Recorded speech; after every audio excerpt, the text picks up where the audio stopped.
E o țară în care nimic nu e ceea ce pare. Te provoc să recunoști adevărata valoare. E vorba de putere, advertising și manipulare.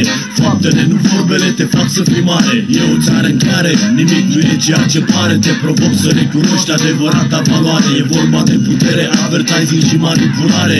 Faptele, nu vorbele, te fac să fii mare.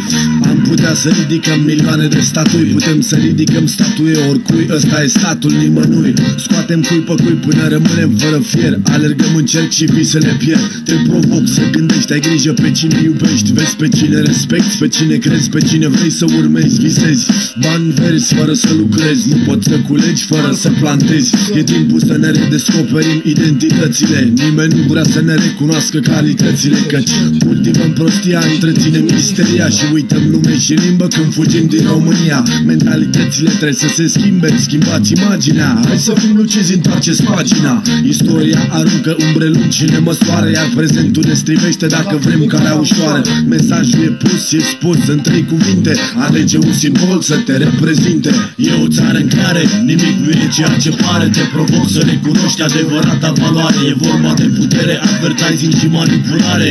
Faptele, nu vorbele, te fac să fii mare. E o țară în care nimic nu e ceea ce pare. Te provoc să recunoști adevărata valoare. E vorba de putere, advertising și manipulare. Faptele, nu vorbele, te fac să fii mare.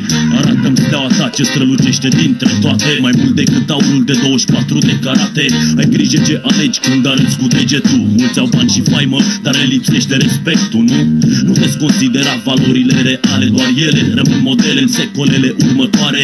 Orice analfabet cumpără diplome, nu-i purta stimă, în cel mai fericit caz e prostul diplomă. Banii sunt simple hârtii ce zboară repede, în timp ce faptele mari rămân păstrate în suflete. Sunt generații întregi din care poți să alegi să poate. Mii de personaje care au lăsat ceva în spate. E vorba de o țară de decenii și genii, de români ce ne-au pierit de-a lungul vremii.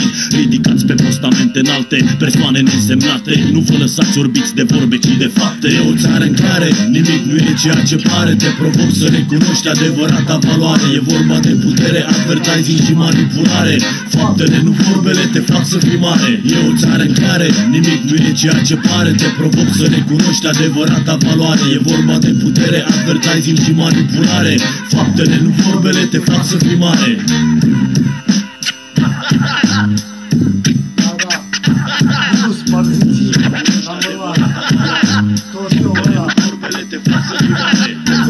Recunoști adevărata valoare. Faptele, nu vorbele, te fac să fii mare. Te provoc să recunoști adevărata valoare.